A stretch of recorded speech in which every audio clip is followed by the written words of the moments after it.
Goa, and in collaboration with CPPR, that is Center for Public Policy Research. So I would I request everyone to please keep your mic and video in switch off mode so that we can have a smooth experience with the event. And we would be starting.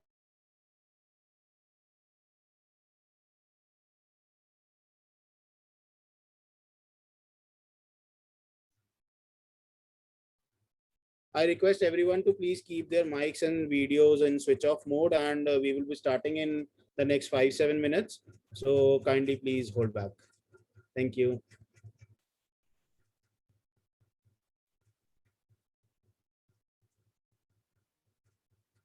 Pradhan sir, you were able to hear me properly, right? So you are on mute.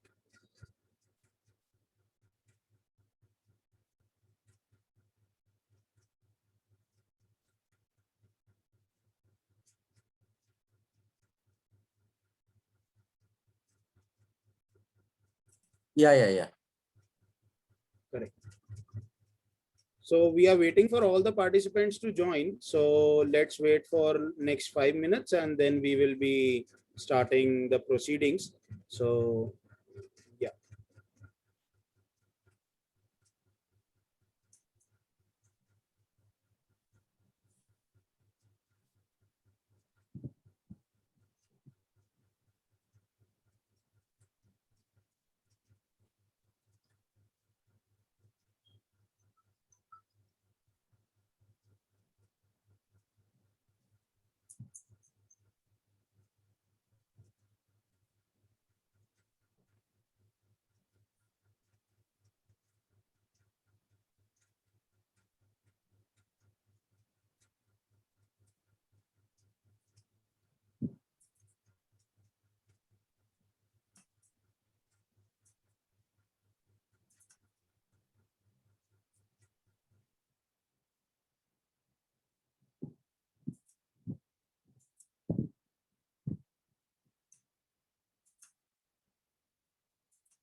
Pradhan sir, Akshaya ma'am, and Dhanraj sir, can we start?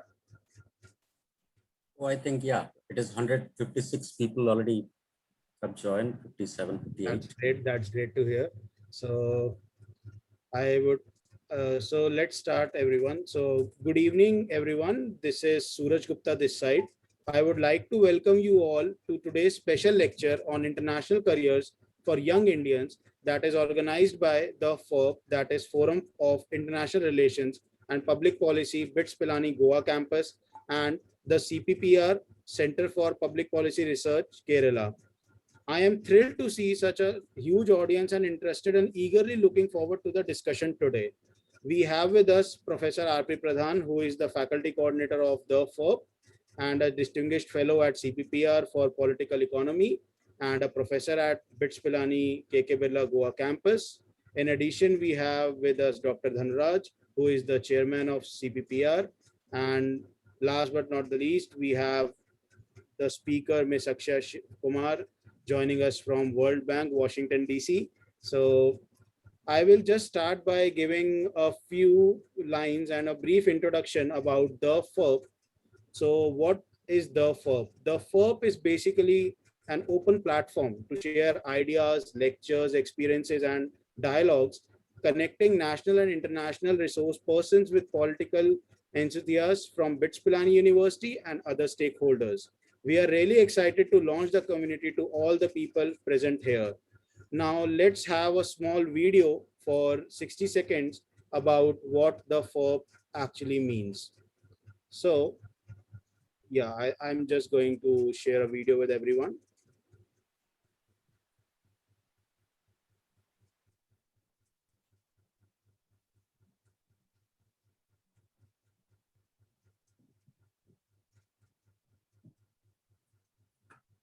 Ashutosh, can you confirm if the video is visible?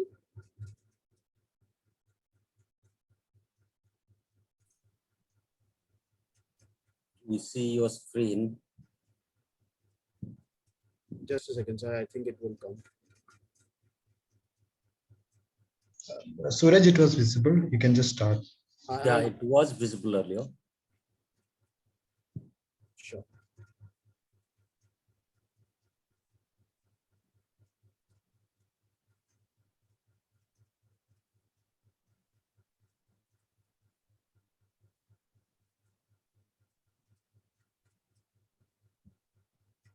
So it's visible.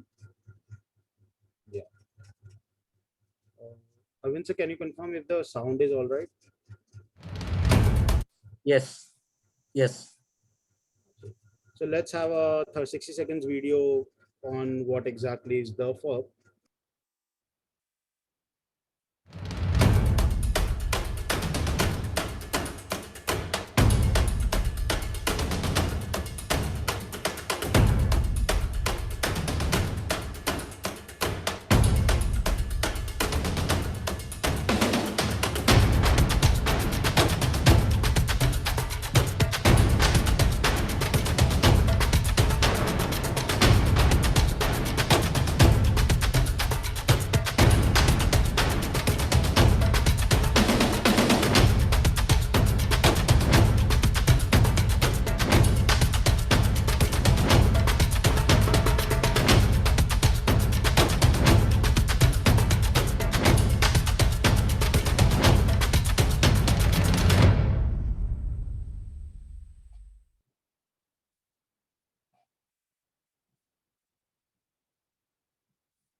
So that was a small 60 seconds introduction. I think that helped you to gain a better insight on what FIRP does and what FIRP are having its ideologies as. So let's move forward to have a quick round of words and introduction of the Institute CPPR by Dr. Dhanuraj. So Dr. Dhanuraj, over to you. Thank you, Suraj, for giving me this opportunity. Thank you so much to BITS Goa campus, Dr. Pradhan, all the faculty members there and management for giving us this opportunity to partner with you to do this wonderful event on international careers for the Indian students. Somebody like me, when I was college graduate 20 years back, I hardly remember I thought about international career, because there was nobody to tell me like there are international careers. Only thing was, I belong to the generation which is pre-social media age. I belong to the generation, we were into the baby steps of internet, from I say 56 kbps speed with which we used internet that time. But today the world gives immense opportunities, and also I believe there are so many role models that we could look forward to, and I'm sure today's speaker, Akshaya Shivkumar, is one among them, having started her career, a decade ago, and now based in Washington, working with the World Bank. She will have a lot of things to share with you. So I wish all the best to the event. Now, coming to Center for Public Policy Research, Center for Public Policy Research is a public policy think tank operating from Kochi for the last 17 years. We work nationally, internationally, work with various departments, institutions attached to Government of India. We work in more than 23 states in India. We also work with universities from India and abroad. We work with other think tanks. We work with international organizations, and we have a very solid track record in many areas. In fact, we have 11 thematic areas, and I'm not getting the details of that. Please visit our website. Please visit our website, www.cppr.in, and you can even download our mobile app from the Play Store, CPPR India. That's very much there in the Android Play Store. We have specialization. Even though I said I've talked about 11 thematic areas, I would like to take you through some of the interesting areas that you might be interested in. Urban governance, that includes urban issues, urban livelihood issues, urban transport, urban housing. We have experts working in political economy, education, health, finance, economy. Then we have experts working in international relations, global finance, and recently we added this vertical, AI and tech policy also. So we have a few people on board now to work on this. We have a very mid-sized team. Today I was checking with our HR and HR. So she was telling me around 18 researchers and a few administrative staff, and then we have 26 senior fellows. And of course, Dr. Pradhan is one among the distinguished fellow with CPPR. And we have this track record of 18 years, and that helps us to connect with the various topics. We work with the various state governments. We help them, give them advice. I also had an opportunity to work with some of the World Bank fellows sometime back. So today, when we talk about opportunities, I say opportunities are there. Global opportunities are there. There are opportunities in India. And to the interest of many of the participants, I could even say that today, because I was checking with our HR again, we have 20 interns working with us. So some of you are planning to launch your international career. I'm sure Akshaya will be talking about it. This internship experience is a great platform for you to learn more and get exposed to what is happening around the world, and also to get into the institutional framework. And I have so many of my past interns working with international institutions these days. They are placed in various parts of the world. So a great honor to the institution, and also great pride telling and sharing this information with all of you. So I stop here. I repeat, please visit our website, cppr.in, and please download our mobile application CPPR India to have more details. And you'll get daily updates. Our scholars are writing on various contemporary issues on a daily basis. We also contribute to print and television platforms. We also contribute to the social media platforms quite a lot. So if you're interested, please join with us and launch your international career. Thank you so much once again giving me this opportunity to talk about CPPR, and also having this wonderful partnership with the BITS Goa campus. Thank you. Thank you, Dr. Dhanraj. That was really insightful, and we hope that people engage with CPPR in the manner, and both of the institutions can take help from each other. Now, I would like to request Dr. Pradhan, who is the faculty coordinator of the FIRP, to introduce the speaker and enlighten us with a few words. Um, Thank you, Suraj. Good evening, everybody. In India, those who have joined from India, good evening. And to our guest speaker, Ms. Akshaya, very good morning to you. Welcome to this forum. And I think a huge crowd is waiting to hear you. My job is to set the agenda so that we have a very useful and beneficial interaction with the speaker and the audience. So I'm a go-between, and let me begin it this way, that I think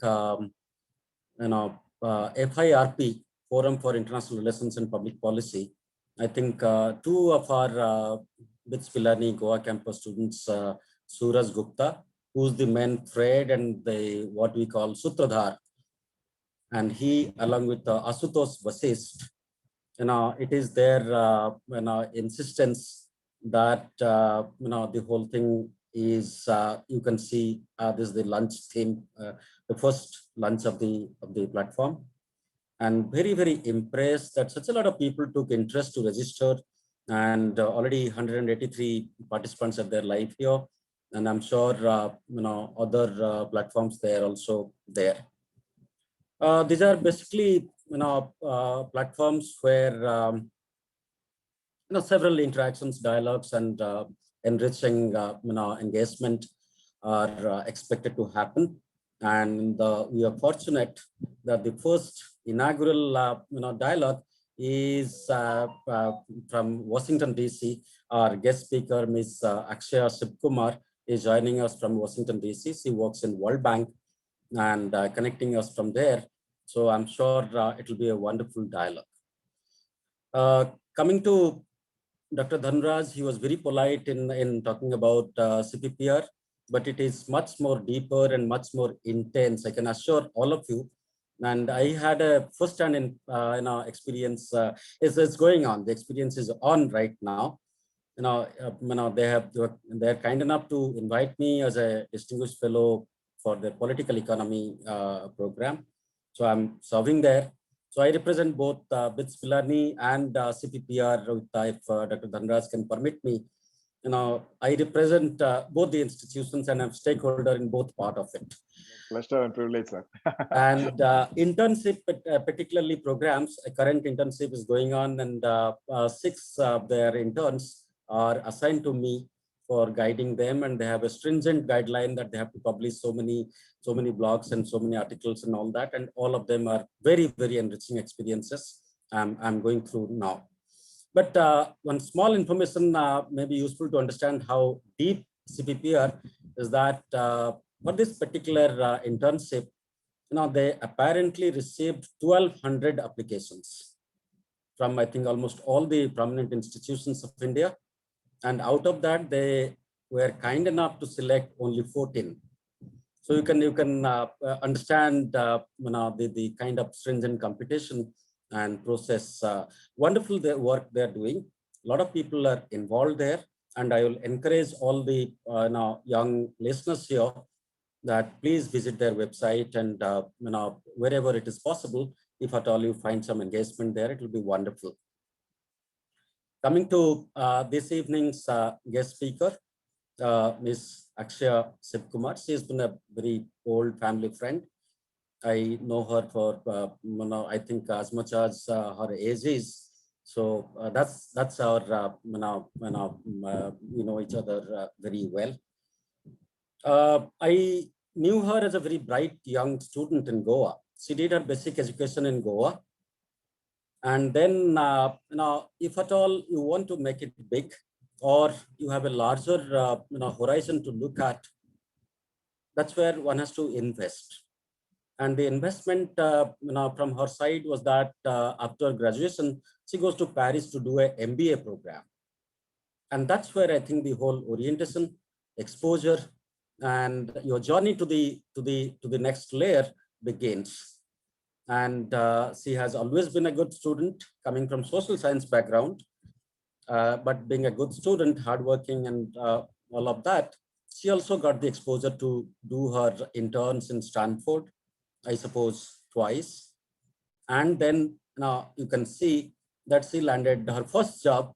One would, I have seen many times in my dream that I have landed in United Nations, but they were in dreams. But she landed in the first job in the United Nations and got posted in Switzerland in Bonn. 6 years she worked in the United Nations, and last January she had joined in the World Bank. Now, uh, the constituency that is participating here, all of you are very bright, young, talented, and all that. So job is not a problem. I'm not greatly concerned about your jobs. You will certainly, land up in a very good job. But then there are jobs and there are jobs. Now, if you start your career in a big institution, what it does to you is that it not only enriches you, it also creates a kind of a turnaround in your personality, in your work profile, and it creates a great space. We have Shashi Tharoor, the intellectual icon of India. And what Shashi Tharoor does is that he goes around the world telling the story of India, be it in Oxford, be it in Harvard, be it anywhere. And his stories have been one of the compelling stories from the Indian side to the world audience. Nobody can miss it. Nobody can miss it. How do we connect that to this present lecture that Ms. Akshaya Shivkumar is going to talk about, and the young India, or the bright young India, those who are wanting to make it to the international careers? How do we link it? Now, I, as a professor of international relations and political economy, when you look at it, simple example I'll give: the Indian restaurants outside India, outside India in Europe, particularly if you look at it, now you'll be astonished to know that they employ much more people in their restaurants. All the Indian restaurants in Europe, if you put them together, they employ much more people in their core manufacturing sectors like steel, coal, and some other manufacturing sectors put together. So they're not Indian restaurants. They're Indian ambassadors of culture, cuisine, the brand India, and many more things.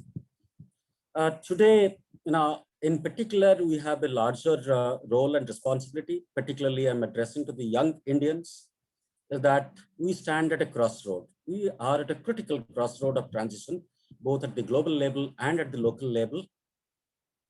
And India is an unending land of population, human capital, resources.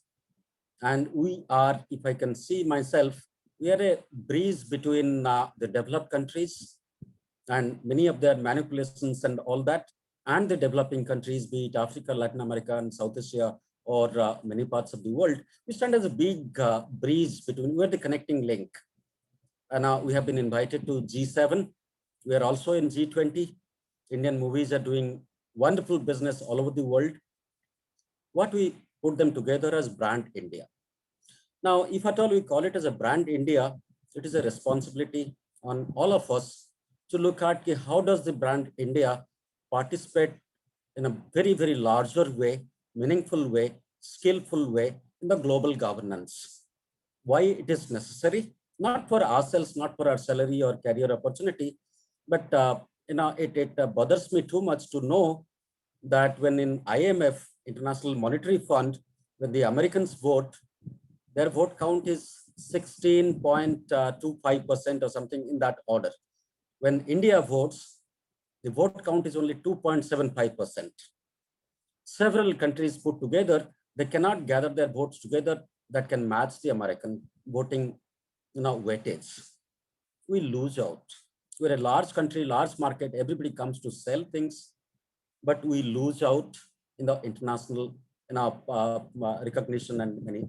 It is in that direction, I think many of our young students, those who are bright, be it mechanical engineering or computer science or social science, architects, lawyers, and all of that, we have a huge, immense, human capital base who are capable and can participate in the international careers, and more Shashi Tharoors in the international organizations, I'm sure we can strengthen brand India. It is in that context, this forum is organized, where I would request our guest speaker to link you to the prospects and the possibilities that are available in the international space, and how do we make it? Finally, how do we make it? So with these words, I would now, I think I would now request the guest speaker to start the lecture. Thank you. Thank you very much, Dr. Pradhan. Thank you for the warm welcome and your Excuse me, kind ma'am. words. Ma'am, I would like to just request to increase the audio a bit. I think it's... Okay, let me try that. Is it better now? It's perfect. This is perfect. All right, wonderful. Thank you for that, Suraj. So Dr. Pradhan has already given me such kind words of introduction, and I have known him for many, many years, as he mentioned, and he's been a constant source of inspiration. I think the way he has set the scene between him and Dr. Dhanraj, it's the perfect introduction that I could have to begin talking to you about international careers for you tomorrow, today, and even in the future. So the first thing I'd like to do is really thank you for this opportunity to address you. I think it's a real honor to speak to young, bright Indians such as yourselves, and especially to show you some glimpses, some behind the scenes of what exactly happens in international organizations and how you could see yourself fit in here. I'd like to structure my lecture today about a few main points. The first is, of course, to share with you my own experience, how I got here, and what is life as an international civil servant. The second is to bring you an introduction to the landscape. So what does one mean when you say UN? What is World Bank? And then to talk to you about who are the people who work there, what is the working landscape like? And finally, to give you some practical information, some advice about how you could aspire to a career in international organizations. So with those few words, I'd like to start. And then, of course, I really look forward to interacting with all of you. A number of you have submitted questions through the registration. I'm happy to deal with them, and also to any other questions that you may have. So with this, I'm going to try and share my screen, and I'm hoping technology cooperates. Slightly, I think the volume can be increased, maybe. Okay. Is it a bit better now? And can you see my screen as well? Yes, ma'am, the screen is visible. Okay, wonderful. All right, so just to give you a brief introduction of who I am and what my career has been so far. So as Dr. Pradhan said, I began my studies, my whole education was in Goa, and it's really my home, and I miss it a lot. But after that, I went to do a master's in international strategy and international business at HEC Paris. And that's one of the premier business schools in Europe and all over the world. And after that, I had various stints and different institutions like Stanford in the US, and as well as coming back to India, doing some freelance consulting, and then getting into the UN as my really first big job. So I'd just like to go ahead and share my experience with the World Bank and with the United Nations. So right now, there are a couple of areas that I identified while really talking to you about my experience. The first is in terms of professional development. So during my 6 years with the UN Specialized Agency in Switzerland, and now at the World Bank, so there are a number of avenues for professional development that one can see. And it is to be noted that there is a lot of difference between working in the industry, which I've also done, and working in an international organization. The kind of exposure, the peers, and the quality and the level expected is completely different. I think it also gives you a sense of contributing to creating greater impact in the world. And that sense permeates every single task that one does. There are a number of opportunities of professional development. You can start off quite junior in the UN system or in an international organization, and then grow with the system. Through the years, you develop a very diverse set of skills and expertise. And this is honed via interactions with senior officials, with your own peers. And most people who are recruited there come through a very competitive process. And this will mean that you're really working with the best of the best from all over the world. Now, in terms of challenges, because everywhere there are always opportunities, but there are also challenges. And I would like to give you a realistic picture of what it is like to work in an international organization. The usual challenges are there, of course. You are working in a job that is hectic, that is demanding. You need to be able to balance your personal life with the professional life. In the beginning of your career, you may need to invest much more time, much more energy in order to cement yourself, to learn, and to really match up to this environment that you will be in. Other challenges include a certain sense of bureaucracy that is there in the UN system, in all international organizations.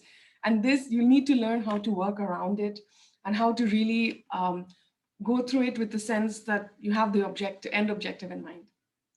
I'd also like to talk about the international ambience and work culture.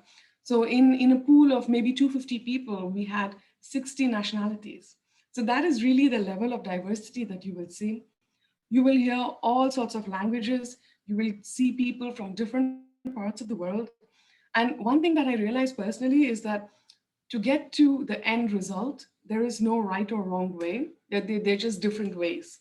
There are different routes to it, which was a huge learning for me because, we always think we have the solution. This is the only way to get it. But in such an international environment, you really understand that, no, there are different ways depending on where we come from. And the work culture in that sense is very respectful, it's cohesive, and you get exposure to countries and to civilizations that you would have never got if you were working only in an industry or only in a particular very specialized field. Another aspect which I loved and which I was lucky to be able to experience is travel. So I've traveled to all the 7 continents during my work, and I've also had the chance to experience different cultures, really go to the grassroots level, try and understand what people want and how can we help them. But this sort of enrichment of culture and of international experience, it changes your perspective completely. And this is something that I would encourage each one of you to experience at least once in your life. Even if you don't make a full career at the international organizations, it's really important to have this experience. Another aspect is really working with senior leaders. So, for example, I've worked closely with a very famous ambassador from Kenya who was the Director General of my previous organization. And he has had experience all over the world. And with his experience, you can really see that the level of senior management is completely different. Currently, I'm working in governance in a board that is led by Julia Gillard. She's the former Prime Minister of Australia. And you would have heard the misogyny speech that she made, which made her, she stood up for the rights of women. So there are people like this who have made their whole lives a legacy. They've made it a passion for them to work. And to work with such senior leaders around the world, from presidents to ministers to heads of state, ambassadors, your whole perspective changes, the way you approach, the way you present, all of it, it's a huge honor. And this is something that is very unique, I guess, to international organizations. You would not get this experience this directly at a corporate level entry job. Finally, you really need to have a passion to make an impact. I think that is what drives me even today, and that is what drove me to enter international organizations. So that's just a bit about what I've experienced so far. And right now, I've been working on different fields. So I've been working on strategy and policy, and now I work on governance and supporting a board of directors to make decisions. My previous organization dealt with the logistics and postal sector, which includes people from all over the world, which also serves as an engine for development through e-commerce. My current organization and the unit I work in, it deals with education. We are the largest fund for education for children in developing countries and least developed countries. So you see, you can have very diverse paths, and there is no pigeonholing as such, provided you open your options and you open your horizons. There are a lot of opportunities in the UN itself. So I'd like to give you a bit of a brief about the landscape of international organizations. Just to let you know that the diversity of international organizations is something else. So you see here the UN Sustainable Development Goals. These are 17 goals, and you have 169 targets. And these are the goals that the UN says that everybody needs to work to achieve them. And you have such diverse goals like no poverty, reduced inequality, zero hunger, quality education, life below water. And you must know that there are organizations, international organizations, who are working on all of these. A common misconception is that the UN is only political affairs, it's only Security Council. It's not that at all. You have very technical organizations working on things like maritime or trade or training. You also have very general, like the UN Secretariat or the World Bank itself.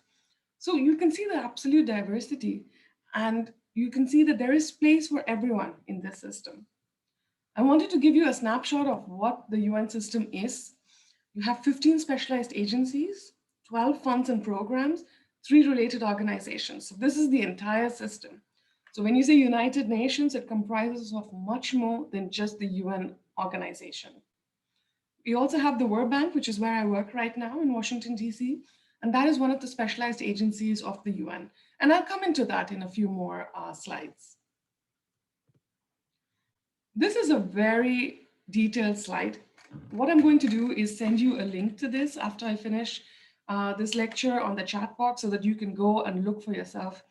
But the whole idea was just to show you the sheer diversity. So you have UN principal organs like the General Assembly, Security Council, Economic and Social Council. These are the things you hear of in the news where the big decisions happen.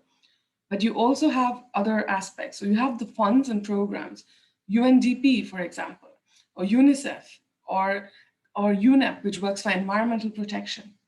You have functional commissions and regional commissions for each particular region of the world. You have different offices within the UN itself, like the Office of Counterterrorism or the Department of Social and Economic Affairs, which deal with different areas of work within the UN. And you also have a number of specialized agencies which deal with things like food, agriculture, engineering, training, law, postal sector, of course, health. So you see, it's just to show you that it's a very diverse system, and you can really, it's a universe unto itself. And in addition to this, there are also a number of other institutions, which I will look at in the next slides. But first, the World Bank Group, what it is. A quick introduction, since I work in detail with this group. So it consists of 5 institutions, and all the institutions are together known as the World Bank Group. And you have different areas of work with the group. You have work with governments, which are 2 organizations related to governments. You have work with the private sector, and then also the tribunal. And I'd just like to quickly go over some sort of impact, to give you a sense of what is the kind of level that we work with. So just right now, and these are screenshots from the World Bank Maps, which is a website which is very interactive, which you can zoom in and see which project is going on in which country and how do you get access to information on it. So 294 billion is currently being dispersed around the world in 134 countries. You can see that the South Asian region is getting the most amount of funding. The map on your screen is COVID response, the World Bank's COVID response. And about 11 billion has been distributed worldwide already. And India is one of the largest beneficiaries with around 1 billion, which has gone in from the World Bank to projects related to COVID in India. So this is just to give you an overview that the World Bank, it supports the world in many, many ways. And you can get details about all these projects and really learn about what the bank does through many links and websites that are available very easily. Now, we spoke about the UN, we spoke about the World Bank, but there are a number of other institutions that work in international development. So you have the SARC Secretariat, you have Save the Children, NGOs, like Save the Children, Oxfam. You have secretariats like SARC and Commonwealth, and also the country aid agencies like the DFID from Britain, or you have the USAID from the USA. A large variety. These are only a few, but I wouldn't never be able to fit the international development landscape on one slide. There are that many opportunities, and we have to consider that these are also very important for international development to really reach the end result and have impact in the rest of the world. So when you look for jobs, I would encourage you also to look at these organizations and not just the UN system by itself. So I would like to give you now a quick snapshot of what it is like to work in international organizations. A lot of people ask me, what do I have to do? Do I have to study international relations? Do I have to study public policy? The answer is no. Whatever you're doing, do it with your own passion. And if you really want a job or a career in international organizations, you will be able to find it. So varied backgrounds are welcome. I personally know civil engineers, doctors, I know lawyers, I know architects who are all involved in the UN, who are working for it. So there's no need to only study international relations to come to the UN. However, there is a requirement that you are well aware of what is happening in the international arena. You have to have demonstrated interest in international development. And that brings me to demonstrated expertise. There is an expectation even at entry-level jobs with the UN and with international organizations that you are a bit more attuned to what is happening in the world than just, say, applying for a corporate job in a small city. So this sort of expertise in your own field, if you can demonstrate it, both in a few years after you graduate, but also in terms of internships, in terms of volunteering, this is something very important for the UN and for international organizations, because it's an extremely competitive field. Even though there are a number of organizations, there are also people from around the world applying to the same jobs. So demonstrated expertise and with your own varied backgrounds, they need to fit the profile and the job that you're applying for. And this is a common mistake that I see people do. They just want to get into the UN, have that brand, and so they will apply to every single job. That is really, it's not needed and it won't result in anything. Apply to jobs that you already see yourself doing, you see yourself fitting into it, and you have the profile for it. And considering how large the universe is, you will be able to find these. And lastly, and one of the most important things is that you need to have a passion to make an impact. Every single day in an international organization is not rosy. There are times in which it gets tough, but you also have a number of benefits that come with it. But this sort of passion to make an impact underscores everything that you will be doing and your colleagues will be doing. I'm going to give you a bit of a brief about the UN system. These are statistics from the UN Chief Executives Board, which is all the UN heads. They combine together and they form this Chief Executives Board. I've personally worked and supported the Chief Executives Board, and I must say that it's the most driven group of leaders that you can find anywhere in the world. They are passionate to make a difference. They are willing to surmount challenges of bureaucracy, of hierarchy, to really impact the world. So you can see that the UN system, it has 114,000 personnel in 2019. And you really see a breakdown here of who is working where. And you see the 33% is in the UN itself, but you also have all these different specialized agencies like the intellectual property rights or health or food program, UNICEF for children. So you have a number of staff spread out all over the UN. So not everybody is in the headquarters in New York.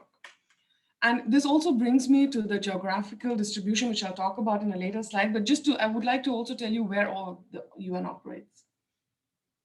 Now, there are two things in terms of employee distribution, and I'd like to use these graphs to just explain how it's also structured. So you have different categories, and the first is general service. So these are the G level, you usually have them locally recruited. They are mostly assistants or in the secretarial level, who assist in an administrative way. So if you're looking for a professional career, it's usually in international professionals that you would apply internationally and get all the benefits associated with it. National professionals are recruited in the countries that they belong to, that they're the citizens of. And then you have field service, where you go to different actual fields instead of headquarters and work there. So one thing I'd like to touch upon here is the number of benefits that come with a career in international organizations. There is, of course, the prestige of working in one. You know that you're part of this exclusive group, which is really working hard to change the world. And this is not just UN, but all the international development organizations that we were looking at on a previous slide. Another aspect is really the opportunity and the privilege that you have to make an impact. Not everybody would get this sort of chance. You have a voice, and especially as youth from a developing country, from India, you have the voice and the responsibility to represent the voice of developing countries in the international arena. When you enter the UN or any international organization, you are an international civil servant. So you owe allegiance to the organization. You have to be neutral in terms of, your dealings with other countries, with delegates from other places.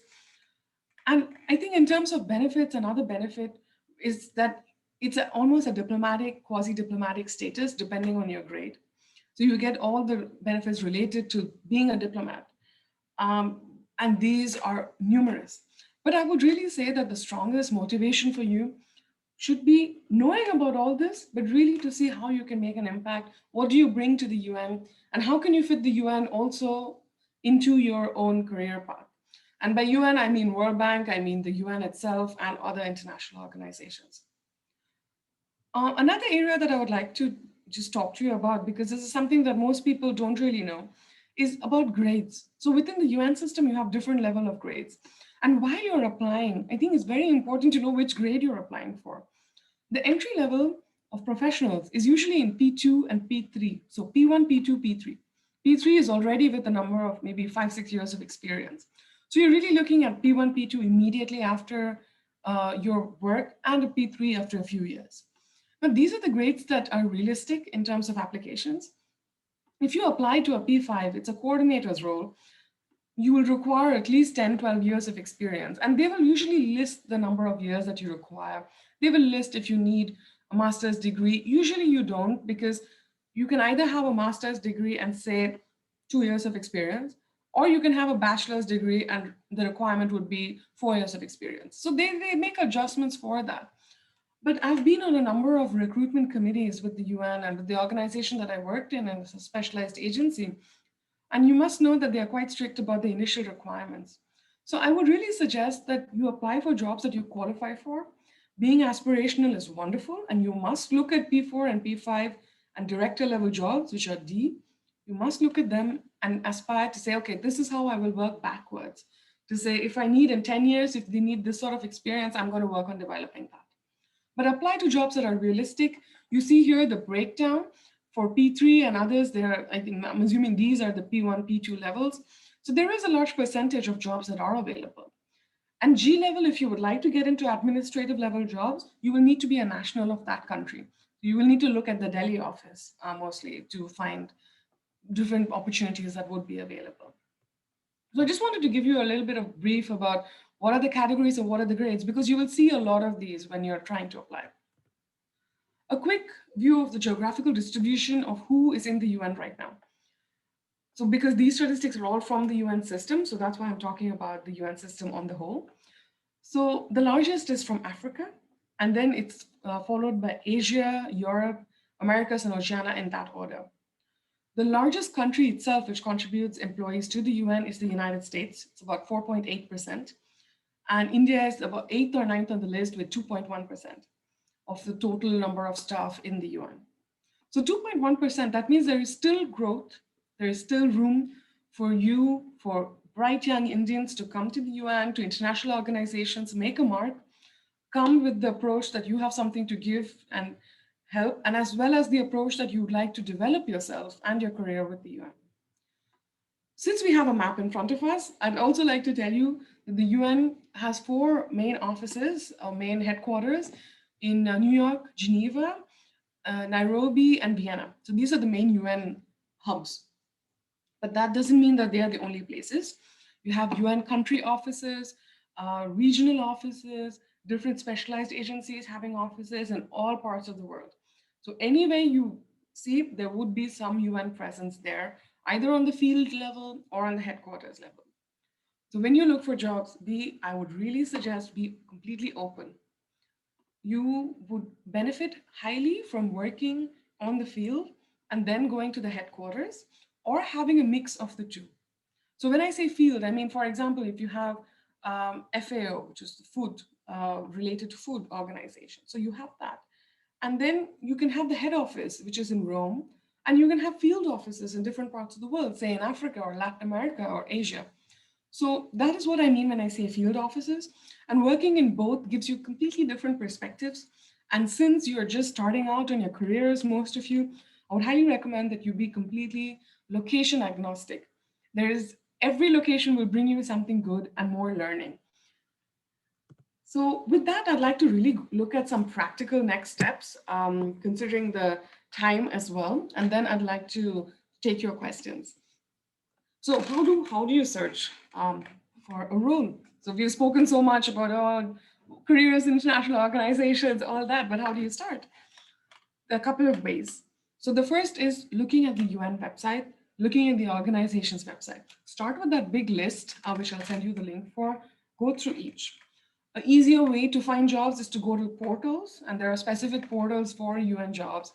And these will compile all of the jobs by grade, by location, by organization, so you don't have to click onto 20 different websites. That's the first. Look at the jobs, read the job description, see whether it's something that you'd like to do. And the more you read, the more you'll understand the different families of jobs that there are. Networking is extremely important. I would say that the UN, there are political influences that are there, but it is still a merit-based organization. Networking can only help you understand what to do, how to approach interviews, what are the needs of the organization, but it won't be just a backdoor entry. It's still a competitive process. You will still need to go through it, but it's very important to do this networking for you to understand which organizations you'll be a fit for. One thing which many people ask me about is the UN Young Professionals Program, the YPP. So the Young Professionals Program, just to give you a bit of a brief, it's completely entry level. There's an examination similar to civil services in India. You answer that, then you get placed on a roster. And once you do this, then they will depute you for 2 years into one job, and then your career progresses from there. It's usually at the entry P1, P2 level. Now, the problem with this is that there are a limited number of countries who are on the list every year. So unless your country is on the list, you cannot answer this examination. And usually the UN puts countries which are unrepresented or very minimally represented. You will find small island states a lot of times, or really LDCs. India, I think the last time it was on the list was 2012. So I would really suggest you keep an eye out for this, but don't make this your only focus. Internships, consulting, various contracts, the UN offers different types. There are a number of unpaid internships that are offered by the UN. Some of them offer a small stipend as well. You need to keep your eyes open and look at the different opportunities. I know that for internship, you need to still be in school, so in university doing undergrad or graduate studies. So this would be a wonderful opportunity for you to do it while you're in school itself. It'll give you a sneak peek into what the UN is and how it operates. And I would strongly suggest that even if it's unpaid, go there for 3 months or 2 months, as long as your course structure allows, and get a taste of what it is like. And having an internship in the UN will also do well for you to get another job in the system going forward. Same thing for consultants and various contracts. When you join, there are different types of contracts that you may have. It's not necessarily that you'll be signed on for life. So I would suggest at this stage, be open. Just be open to different types of contracts and different durations of contracts so that you can get a feel for the system. A quick overview of the process. Application, so this is the usual process, right? You'll see this in every job recruitment process. Application, shortlist, the test, and interviews. I must tell you, because I've been on the other side, I've been on both sides. I've applied for jobs, and yet I have been on recruitment committees for a number of positions. They are competitive, they are tough, you have to put your best foot forward. At the same time, they are not impossible. We see students, we see young professionals from all over the world get in. And all of you are bright, from good institutions and with the passion to do more. Absolutely possible to do this. 3,000 jobs are available today on many job portals. So it's not like it's only 1 or 2, there's a large number of jobs available. There are a number of resources online which will help you go through this process as well. This will lead to an offer or to you being put on a roster, after which they will contact you when a job arises. But pretty straightforward process, sometimes takes a bit of time, a couple of months, depending on how big the organization is. So with this, I'd like to conclude, because I would like to really leave time for questions and interacting with you. Thank you for listening to me. It's a bit hard to summarize everything that I've experienced, but hope I can share more through the questions and answer sessions.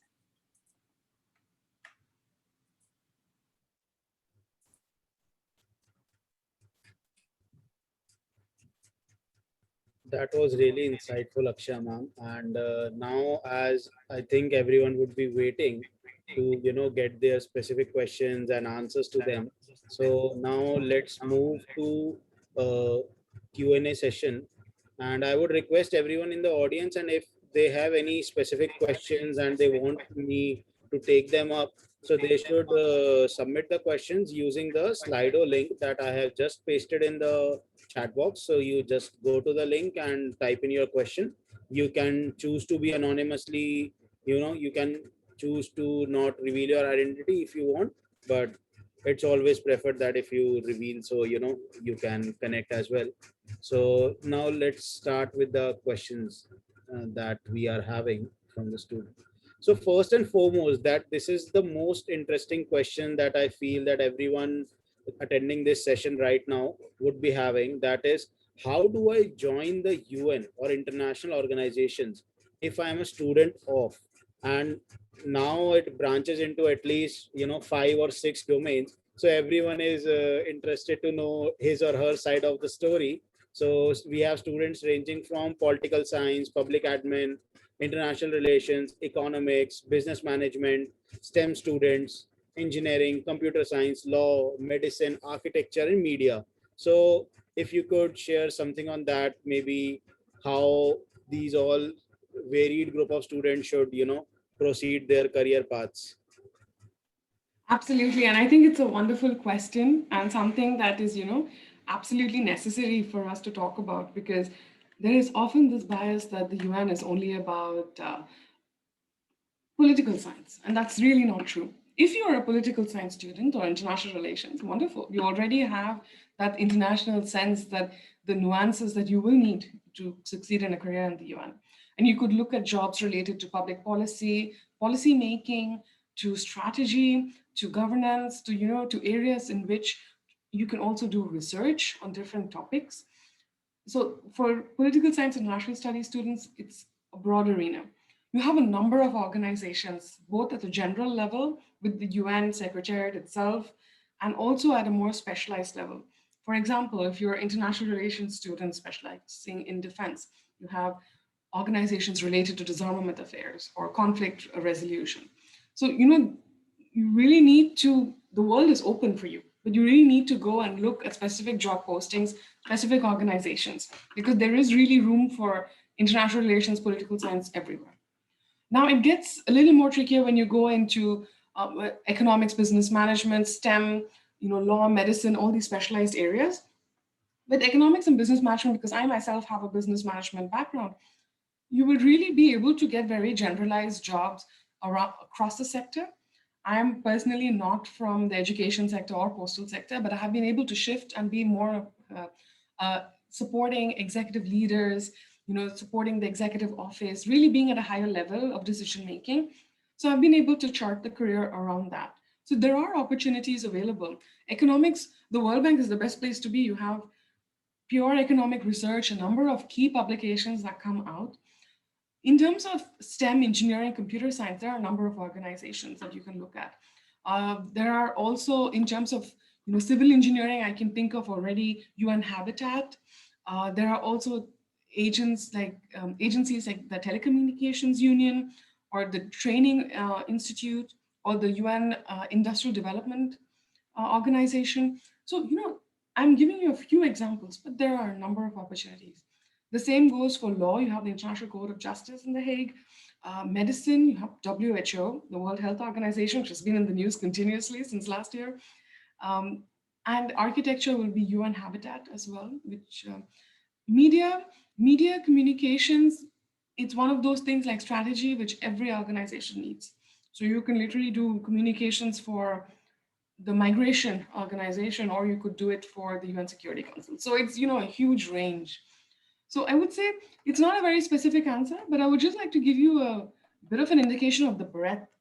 Anything you study, there is a place in the UN because there's probably an agency doing exactly that, or there are roles within the agency which deal with your area of expertise.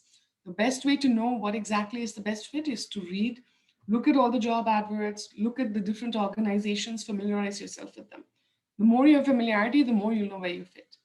So I think that is my response to that particular question, and it's a great question. It's the most basic one.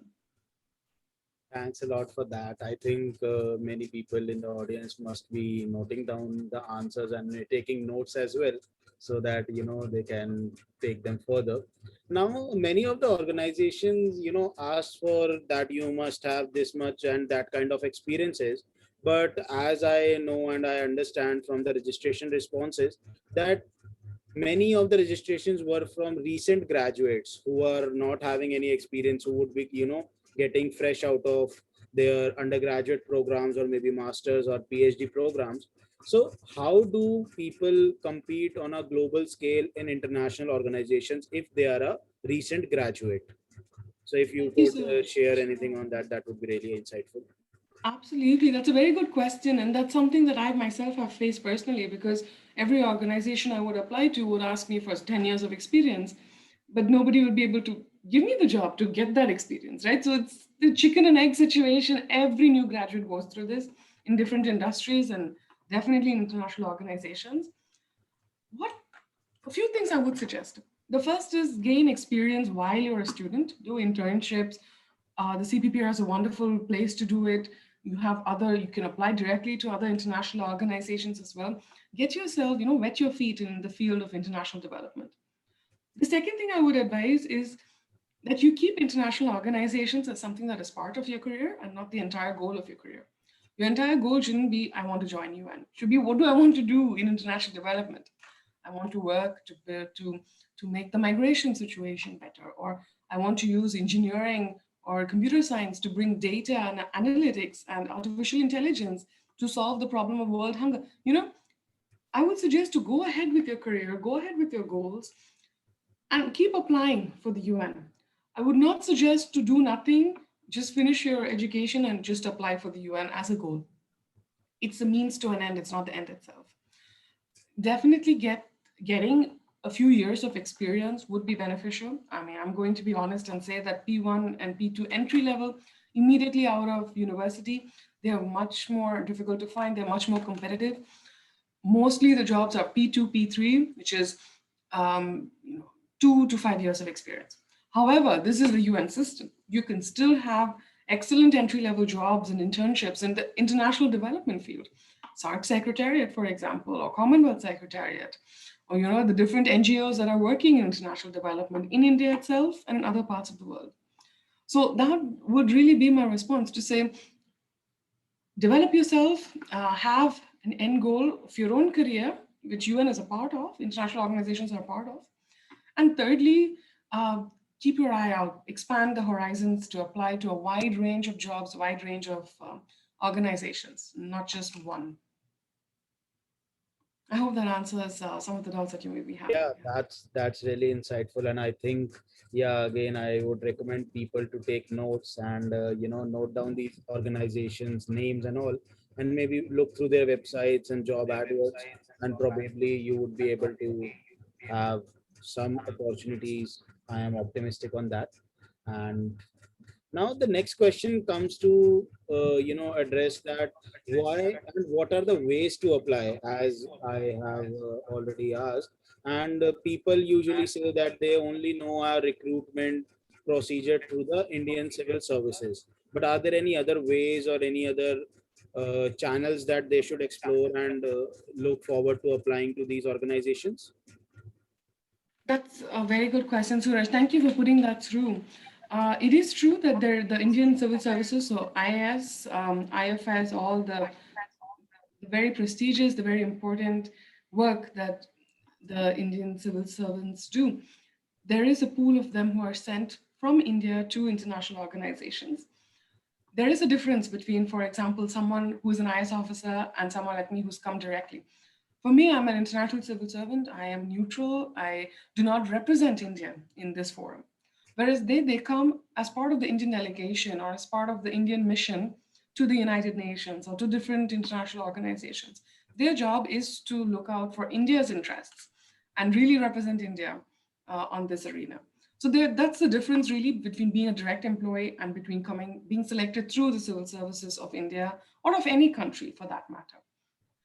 Now, of course, you can be recruited directly by UN and other international agencies. You do not need to be an IAS officer to become part of the International Civil Service.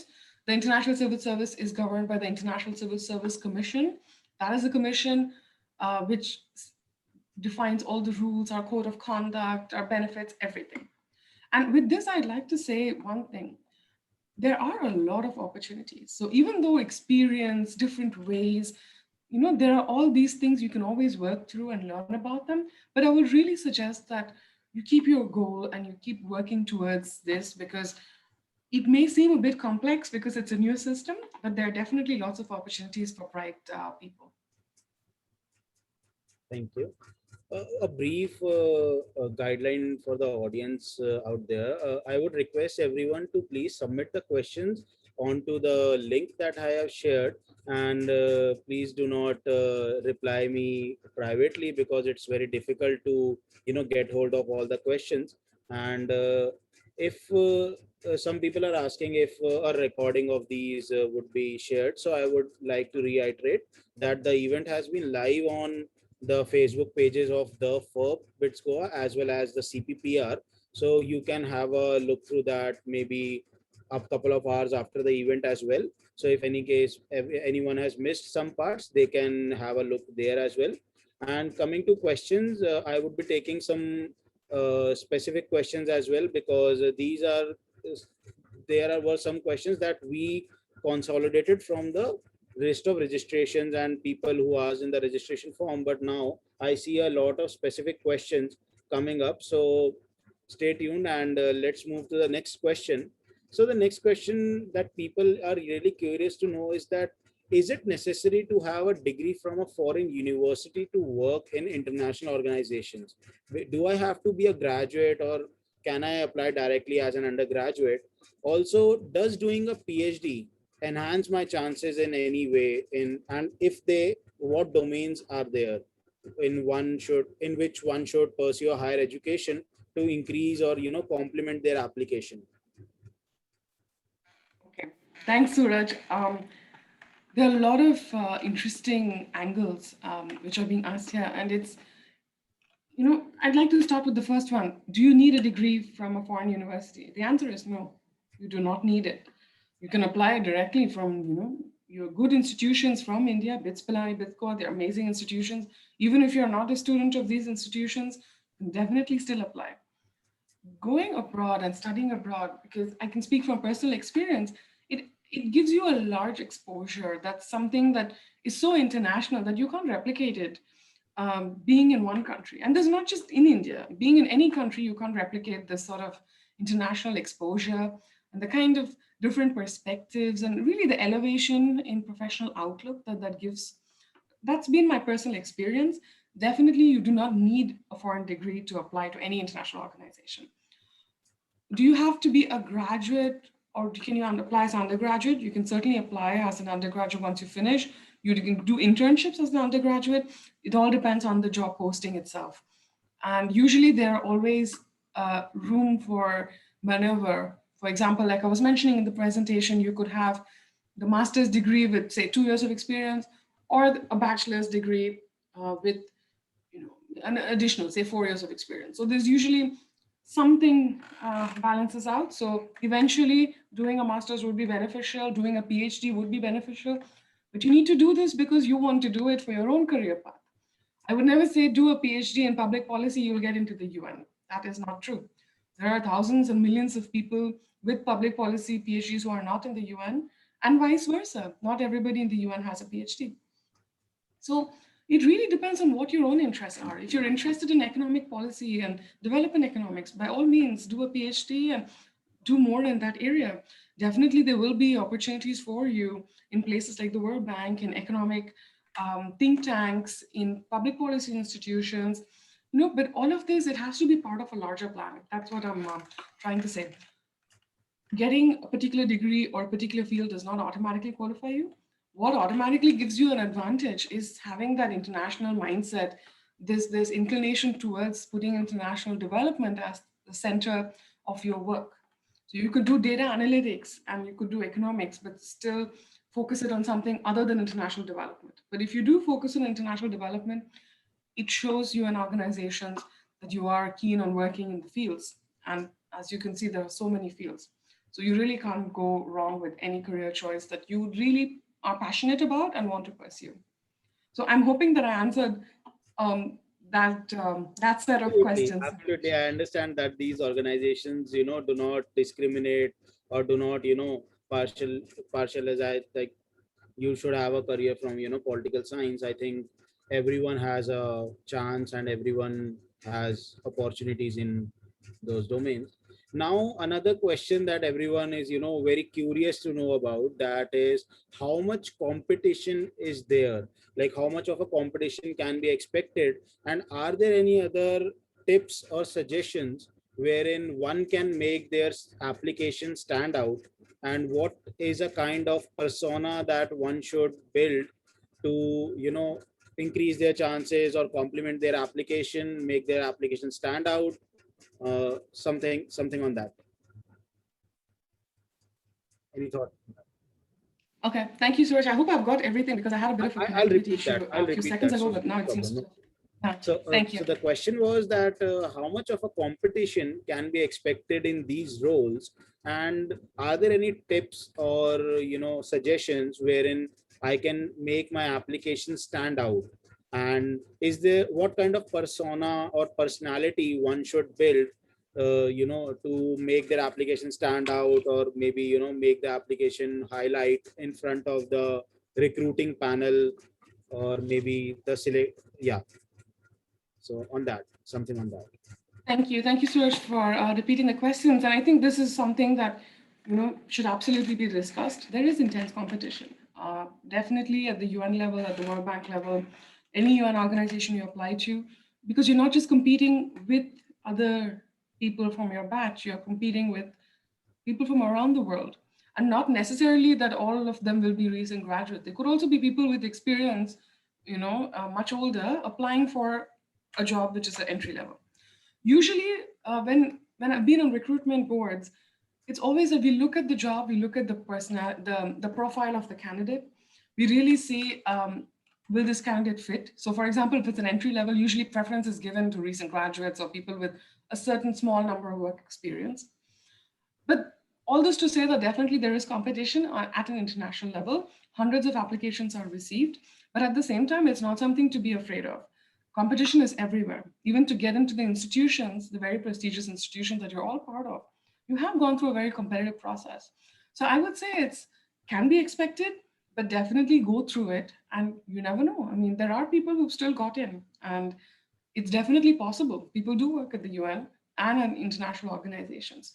So the exclusivity or the sort of impermeable nature of how it looks, these organizations, you shouldn't let that intimidate you at all. Definitely apply. Now, how can you make your application stand out? Clear, succinct, not too much wordiness. Provide quantitative outputs or results of what you've done, be it projects or things that you've led at school or work experiences, internships. The more you put that, the better. Definitely write a cover letter. Make sure to proofread everything that you do. These are standard things. But how can you make it really stand out is by connecting what you can bring to the organization with what the organization does. So for example, if it's migration, if you say that you worked on some projects related to it, or if that particular field of the role, say it's communications, it's something that you've done before. And that's something that you've done at a smaller scale, but you have done exactly what the job requires. A lot of these UN organizations, it takes time to recruit people. So they want people who are ready to go immediately once they join. So proving that you are ready to go, I think that is one of the things that will help your application stand out. Another thing is your true passion, exhibiting that. It's not enough to just have passion, you also need to substantiate it. So once you've substantiated that you can do the job, having that additional, willingness to make an impact, to put in the effort, that goes a long way. And in terms of what kind of personality you have to build, I think just being connected, knowing what's going on in the world, knowing the issues that we are faced in, and knowing how they're all interconnected. I think none of us can live in a vacuum. And this will come through when you have interviews, when you start talking, you will automatically start connecting things that you've read in different places. So I'd really say read a lot, just be aware of what's happening, And it's a very interesting thing to be actually aware of what's happening in terms of political influences, in terms of just the news in general. So I think that is one thing that is very important and it's something that's taken for granted that of course we need to read the news, but really being able to engage a interview panel and have a discussion on different topics, I think it's very important. And definitely, I'd say put your best foot forward. If you get an interview, if you get a test, really work hard. There are a lot of resources online that can help you.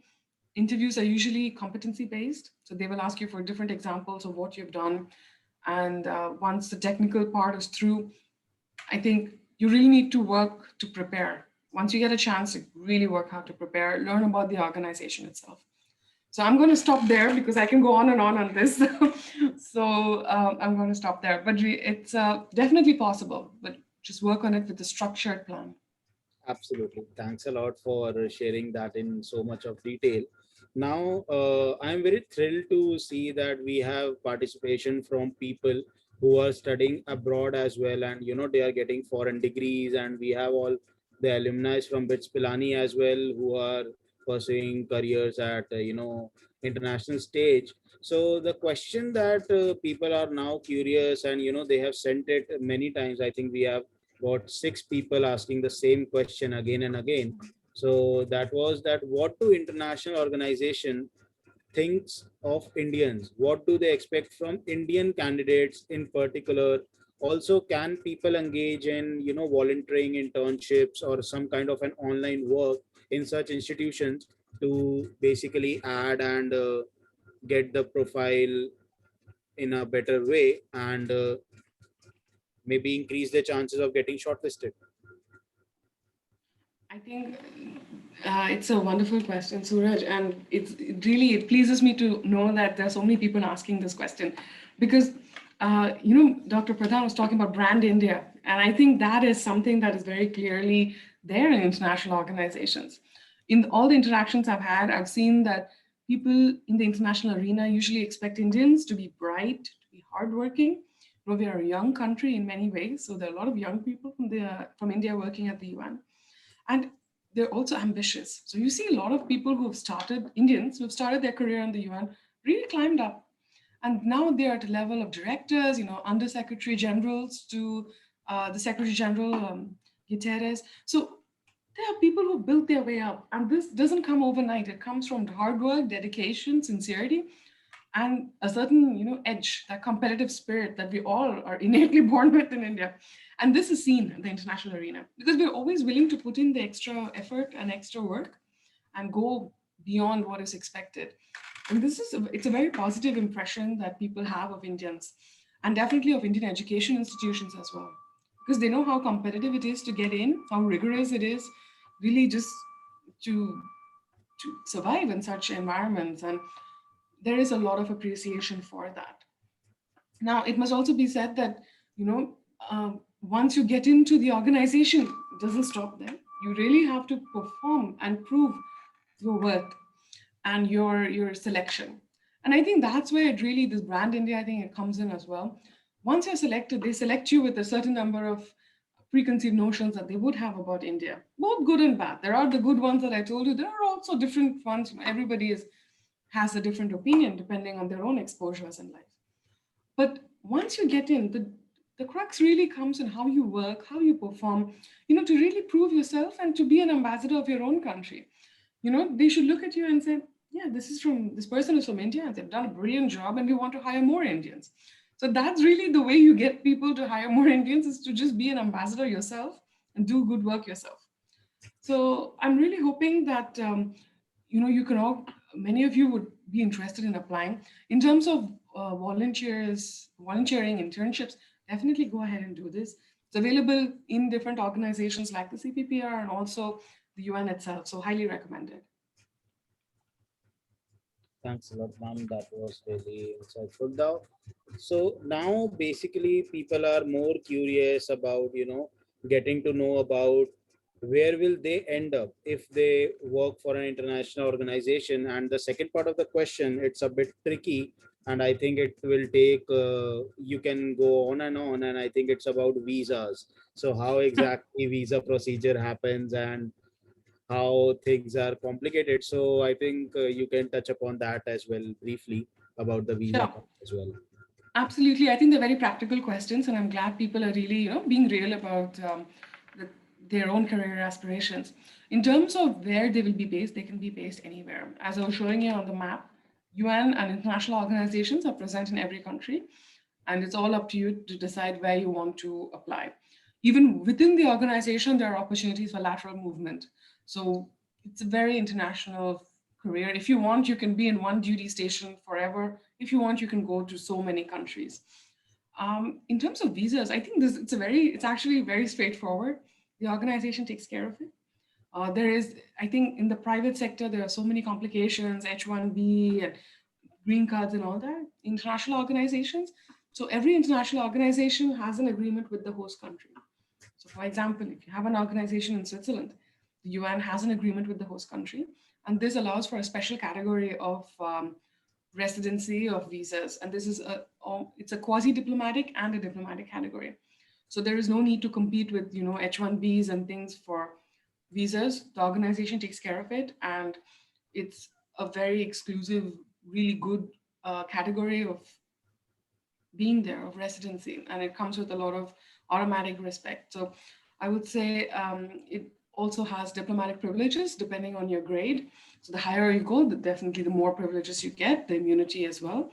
So that is something that is, you don't need to worry about it at all. Any nationality that you have, if you're selected by international recruitment to a particular organization, they will do a very intensive security check, that's for sure. But apart, the visa itself will not be an issue. Okay. So I think details are so wide that it cannot be discussed in interest of time. I think so.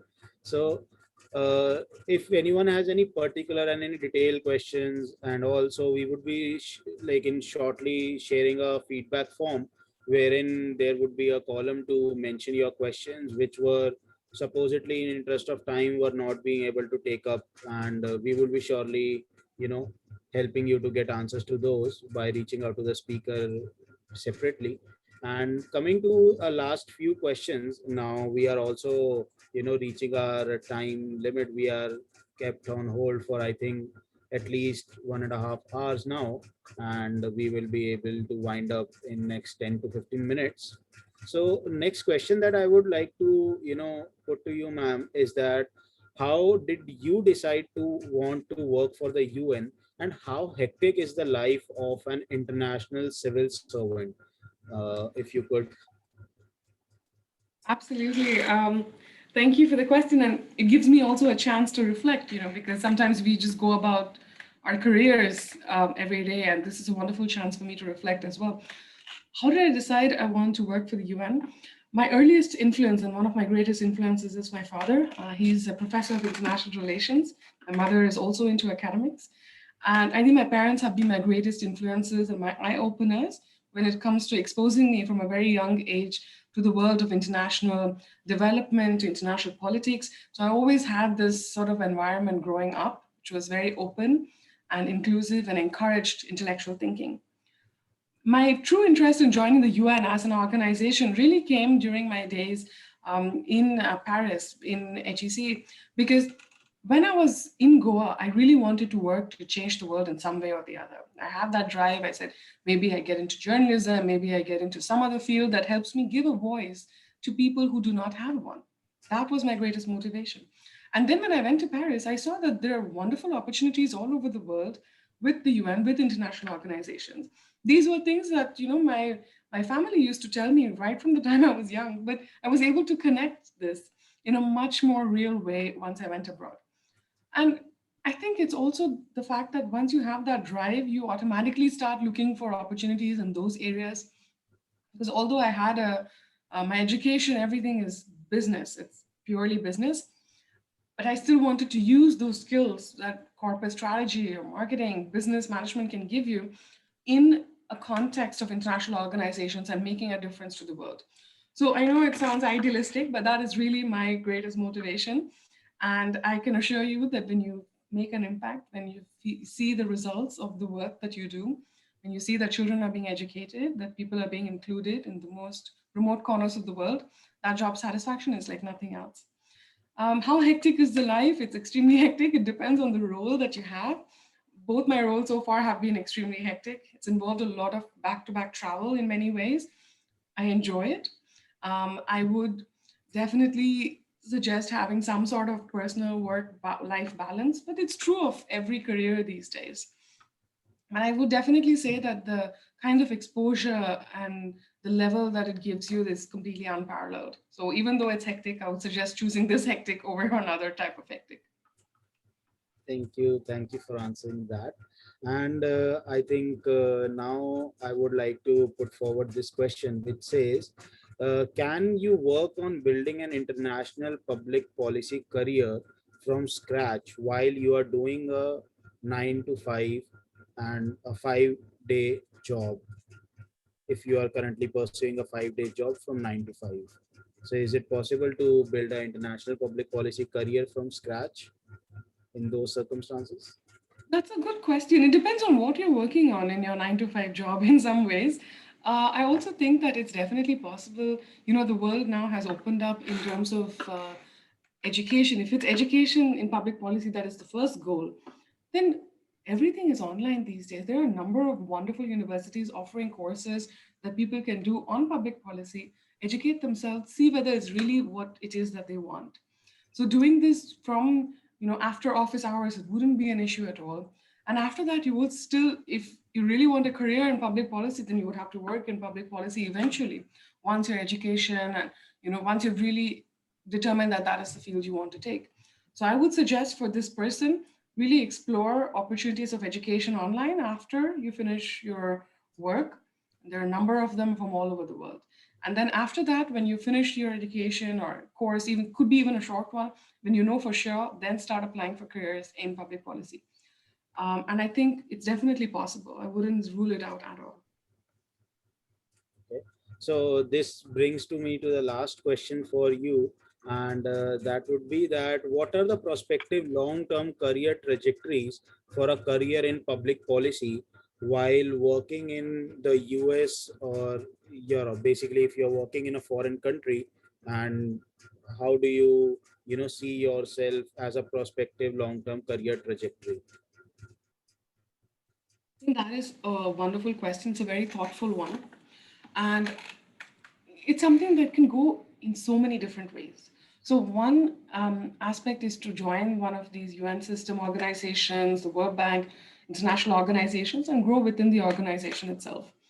You can also do lateral moves to different organizations at different levels, and you can, gradually build up a profile which will eventually lead you to what you want. Do you want a position of leadership, such as a director of a particular, field, or do you want to be very technical, like becoming the chief economist of a particular organization? So, it depends on your own interests, whether you want to be more research oriented, more administrative, depends on your own interests on how you want to grow in these organizations. Because again, it's not enough to just get in. You really have to plan your career path as such in 5 years, 10 years. So this is one option, to stay within the system, to really grow there. Another option is to go from one part of the system to another, say from the UN to an NGO, from the headquarters to field. So there's a bit of a difference, but it's still in the overall system. The third would be to explore academics, to explore corporate jobs, to explore management consulting. They're limitless. Once you have a UN exposure, you can really go to any field, because by then you would also have a large network of contacts from all over the world. You would have exposure to different industries. So, in that sense, moving from the UN to a corporate job or to academics or to any other field, it's not hard at all. And finally, of course, there is no need to restrict yourself to the US or to Europe. Coming back to India, bringing your knowledge, your expertise to help your own country develop, to help other young people, other people also come up. I think that's also a very, very wise thing to do. One of the many career opportunities and trajectories that you could have. So I would really say that there are many ways that you could take your career forward in any of these organizations and in any of these regions. And it's a broad approach, but it depends on how you yourself plan it out at some point. But the world is open. There are many opportunities. Thank you. I think that brings me to the end of the questions, and it was really insightful. I think the Q&A went really glad as people, they dived very deep in questions, and they were very thoughtful. So I would like to thank all the audience members to be very like such a great audience, and digging out so much questions and helping each other, because if you ask an interesting question, that may be for use for other audience as well. So that's really great experience, and I'm thrilled to have that. Now I see a lot of questions roaming around, how to join CPPR, how do I intern at CPPR, and what are the career opportunities at CPPR. So now I would take some time and would like to invite Dr. Dhanuraj, and would like to ask him to touch upon some of these facts so that people in the audience can be answered properly. Dr. Dhanuraj, over to you. Yes, I'm grateful to guest speaker, Akshaya Shivkumar, for giving this very insightful thought, an insightful speech on lecture on the international opportunities. I would say if I were in college, I would have jumped into this opportunity. So because somebody when if I was in college and somebody gave me this gyan, I would have probably started chasing you, and I made sure that I got a job. So I'm sure all these participants here will be following you in the next few weeks and months time to get more and more insight. And also, it's always nice to hear from the somebody at that level, because most of the times what happens is all the career advisors they do a good job, but still they are not experienced, because you are somebody at that level doing that work, and that makes a huge difference. And since I'm into public policy for last 8 years and been working with various institutions, including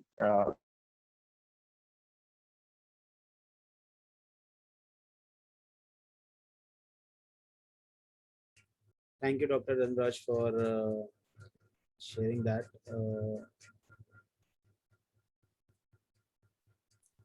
I think it got muted or something. I think we lost connection with Dr. Dhanraj. Dr. Dhanraj,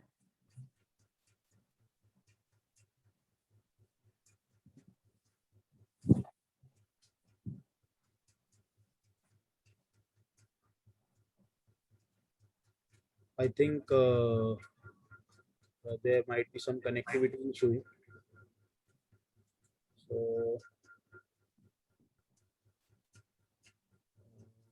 I think we have a connectivity issue. So I'll move forward and I'll wait if Dr. Dhanraj is back. back. Dr. Dhanraj is back. That's great. Yeah, Dr. Dhanraj, I think you have muted your microphone.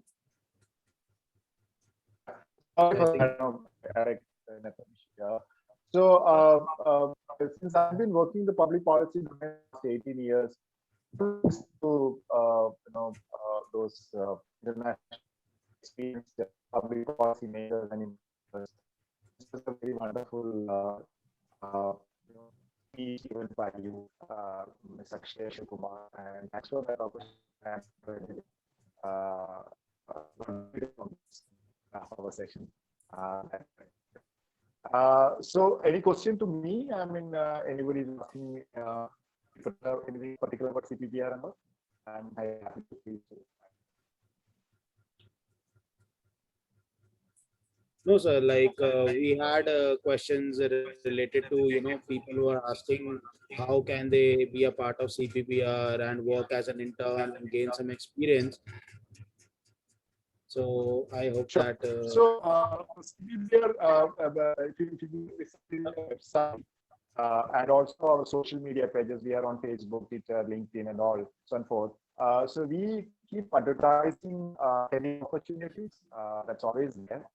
And also advertise internship opportunities. So I think today also we have advertised for some positions, and So once you send this application, you go to our internship. If it is an application about internship, this will go to internship coordination team. And if it is about a career, it will go to our HR team and process it and get back to you.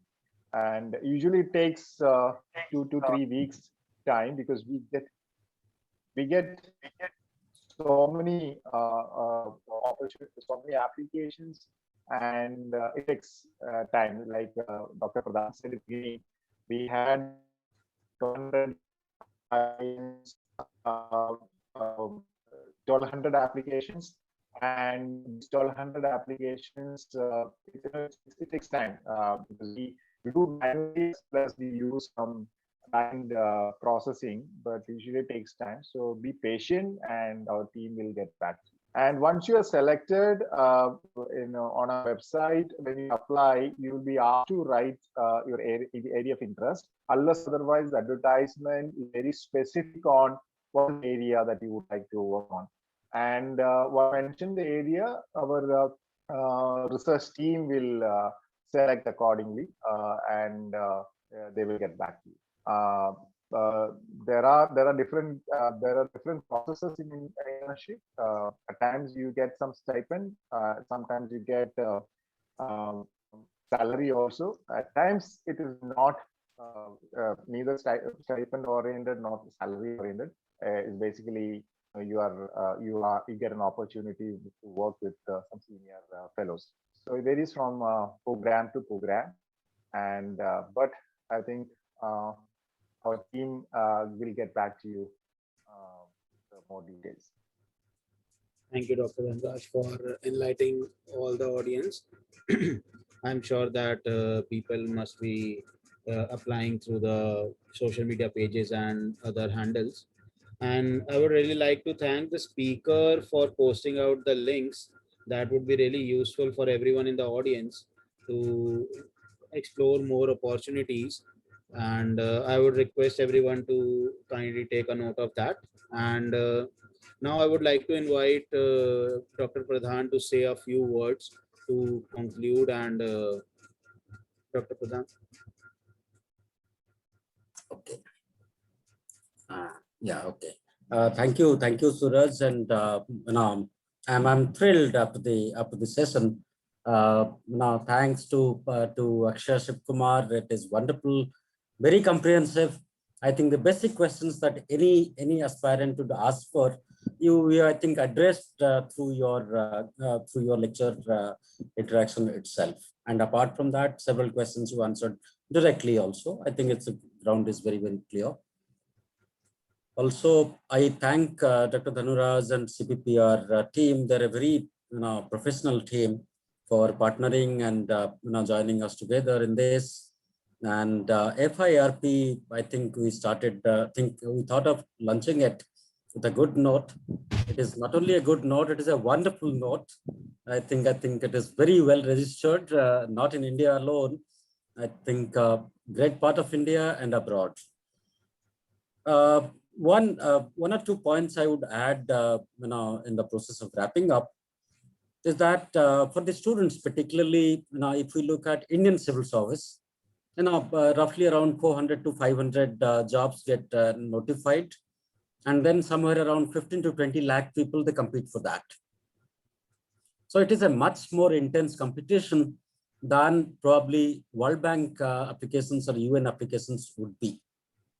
Now, only thing is that we in India, we are familiar with Indian civil service. And so we apply for that. The other side, we are not greatly familiar. I regret, and I join with Dr. Dhanraj also. I said, when we were young, had we heard or got the opportunity to hear somebody from World Bank or UN or Commonwealth Secretariat or many of the organizations, we would have been really thrilled. Actually, we never got it. Today, it is open, very possible. And more than anything, I would say that I was delivering a lecture for UGC and it needed me to prepare something. And in the process of that preparation, I realized that somewhere around 40,000 very respected NGOs They work in sub-Saharan Africa region only that region, around 40,000. And their job is to distribute money for development, education, road, water, sanitation, health, and all that. 40,000. Oxfam and you name it, USAID and British agencies and all of them. All of them are very, very dignified platforms for international carriers also. And they are all not only NGOs, they're all funding agencies. Experience working with them, experience is wonderful. And if you imagine sub-Saharan Africa, 40,000 NGOs, respectable NGOs, you can imagine if at all they advertise one job, so 40,000 jobs are available in a given year. So the speaker noted that 3,000 jobs are available at this moment. I would imagine that if I put them together, be it Commonwealth Secretariat, SARC Secretariat, NGOs, even maritime sector also, you have number of international organizations, very respectable, well-paying organizations and all that. If we put together, nothing less than 50,000 jobs are available in any given year. That opens up the scope for the young, bright ones. Only thing is that we have not thought of the international carrier as a priority. We have thought of a package, higher package and working and all that. But then if we look at the international carrier prospects, I think we are competitive. We are as a nation, we are very competitive. We are capable, competitive and outgoing also. Only thing is that if we familiarize ourselves with the prospects that are available at the international institutions, I think we will make a wonderful possibility and prospect for ourselves. Thank you, FD, for the. Thank you, sir, for ending up with that. Now, I would like to request all of the audience members to kindly switch on their video so that we can take a group picture, and you might also record your presence at the event and post it on social media and tag the FIRP and CPPR as well. And I would just like to give a vote of thanks for 2 minutes, and then we will just take some pictures for recording everyone's presence. So I would like to extend my sincere thanks to the speaker, Ms. Akshaya Shivkumar, to take out time from her busy schedule to grace the event. Thank you, ma'am, for such an inspiring and encouraging us with your words on this special day in this special lecture. It was indeed very insightful and beneficial for me and all of the audience members.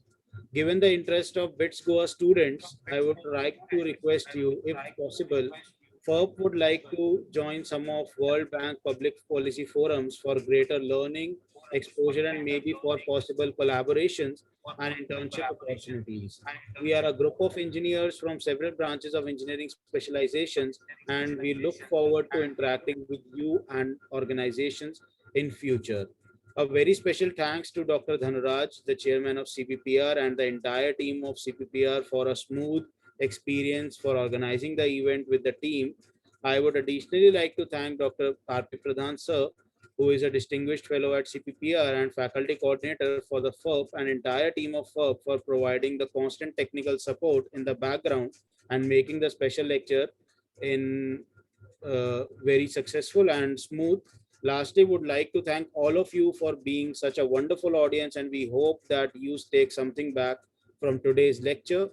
I would request you to follow social media handles for both the organizations for updates and information regarding similar events and related events and lectures in the future.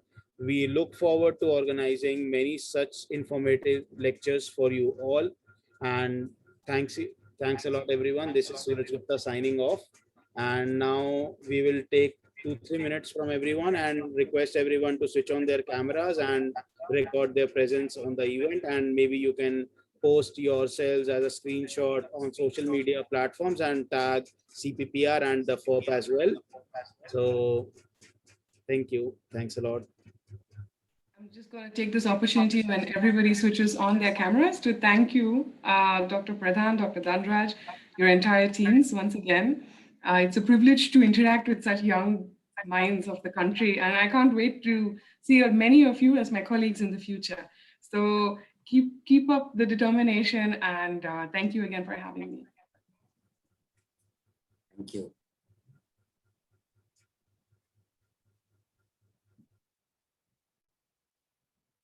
So I would request everyone, if anyone wants to take a picture or a screenshot, you are very welcome. And yeah.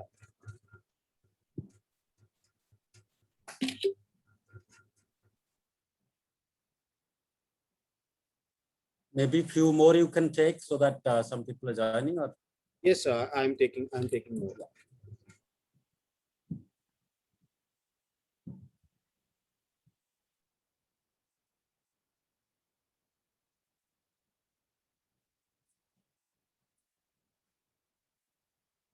Thank you everybody, and we look forward to see you all in future lectures as well. Thanks a lot. Good evening. Bye bye. thank you.